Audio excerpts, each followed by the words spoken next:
boye. Mon oncle, babengi oncle papa Lekyo Yanga, a couffé dans l'hôpital et à maman Yemo. Par manque de soins. Mais assimilé parmi les gens qui sont morts na corona au moment où ce n'est pas vrai. Beaucoup de monde a preuve que comme pas dans l'hôpital et maman et mon à 21h juste. Tu foutu ba facture nyonso. Yango on a te présenter devant vous.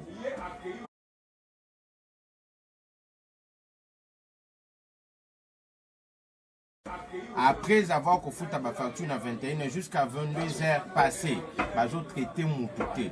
Donc, mais qui réclamé directement que comment vous avez traité papa au moment où ils ont souffert, ils ont vivant. Ils ont traité, ils ont fait ce bon tour qui est dans le centre de Corona. Les bons, il y a devant Bino. Après, sinon, tu commis 1h du matin. Pour se changer na docteur à lobby à Kusimba itazana corona de loin à traiter vidéo kutu yango wana bino moko bolanda. C'est pas un problème d'argent. On est à l'hôpital, vous remboursez l'argent. Je ne touche pas, je n'ai pas la protection. Comment ça vous touchez pas? Mais non, mais vous pouvez pas l'envoyer, je sais pas où. Vous allez l'envoyer où? Par quel moyen vous l'envoyez là-bas? Vous êtes venu ici par quel moyen? Non. Pourquoi vous voulez l'envoyer là-bas? C'est là où on était pour prendre le transport, venir à l'hôpital. L'argent, je n'ai pas. Vous n'êtes pas censé payer l'argent. C'est-à-dire que moi, quand je regarde la chose, je devrais envoyer à l'équipe qui est là-bas, le triage. Non, on est passé par là. Mais c'est ça, vous m'avez fait partir. Je suis parti leur parler de ça. Mais nous, on va. C'est eux qui devraient terminer ce problème. Vous avez l'argent. À Vigana, le site de Vigana, parce que là, c'est pas le corona. Moi, je suspecte ça. Vous n'avez pas le droit de me contrôler. J'ai le droit de suspecter ça et de qui fait ça. Non, c'est normal. Mais nous, on fait notre constat. C'est pas une question d'argent. Mon toujours, ça te coupe pas la corona. C'est tant si tu vas mourir. C'est pas parce que tu es docteur ou je ne sais pas moi quoi. Attends, on nous met un malade. On dit que non, je vous rembourse l'argent. Il a le corona, on l'envoie là-bas. Le corona, c'est base de quoi? Sur base de quoi? Hein? Vous n'avez même pas examiné. Batimbi était. Kamba le moko non, azana corona. Batinda ekuna. Akobela ba maladie nyoso. Ko age kusani. Bosimbi ata mutute, il a le corona. Quoi autres c'est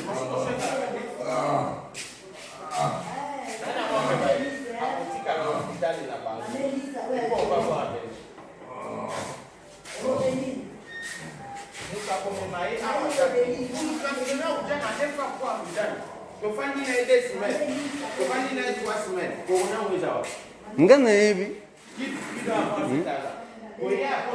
Examinez-les wapi obeba que non azana corona. Examinez mutu wapi. Ya pour na mbongo te to epo bobikisa mutu azobela bino botangela classe. Franchement. C'est vrai hein.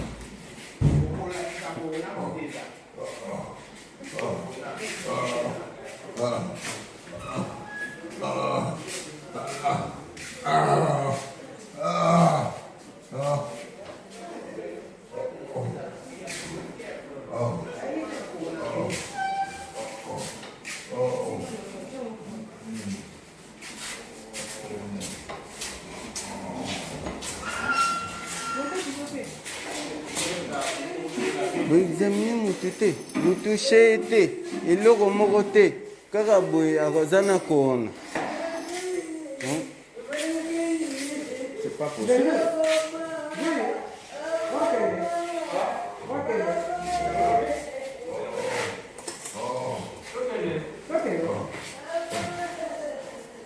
Désolé, Naboy.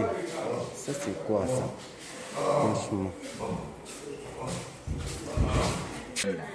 Après Simanango, Tobimi à l'hôpital 1h du matin pour tout qu'il y ait un taxi. Tu as que maman parce qu'il y a le confinement à Gombe. Moi, Tobimi que un taxi, boy biso to kota na barrage. Et ça dit que moi toujours to landa papa exacté jusqu'à ce que tu y lobby nango to kokuta oncle papa na biso a koufi. pourquoi bamankaki kopesa ye basoin ya bien docteur aboyi pamba kaka bome basimile na bato ya corona au moment où batouchaki kutu ye te.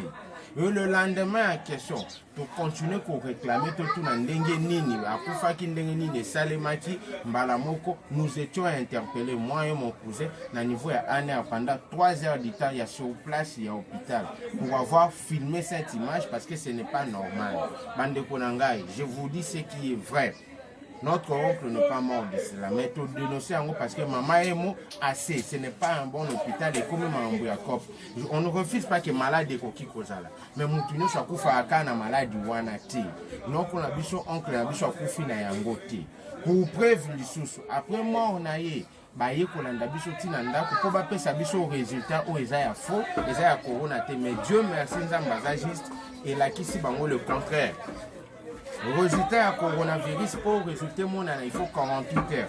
Mais le résultat, le même jour, oncle le 6, à Koufi le 6, le résultat le même le 6. Preuve, il y a un résultat, il y a un gros.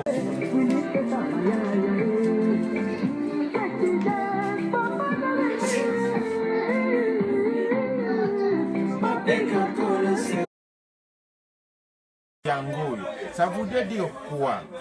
Bango oyo bazosala na kilomoto on a copie nango mais nzamba zo reverser. On ne refuse pas la maladie peut bien bon exister mais ce n'est pas imebo bomisa batu pamba boy et surtout l'hôpital mama et mon le docteur est là. Bande konangai soki na lobi boyo ko naza na ba menace. Naza menacé, pourquoi na lobaki, pourquoi je le mais je ne peux pas cesser. Il faut être prudent to bomisa bande côté ba papa te. Tu bisu to ça la confiance na hôpital ndenge nini. Ngai kombo na ngai, je suis Eric Koyi. Na sime ango je suis Eric Koyi de tout ce que je dis. Eza lokutate eza ya solo. Bande ko ya Kishasa ya poto boyo kama kambozo le kan ezo sala passe ko kisi la bongo. Pour partager, c'est l'avantage de notre nation. Parce que assez au Kiko Bomisamoto, à Kofi la maladie. Mais ce qui beaucoup moins engagé sur le bâtiment sous menace, parce que je suis maintenant à danger. Merci, je vous.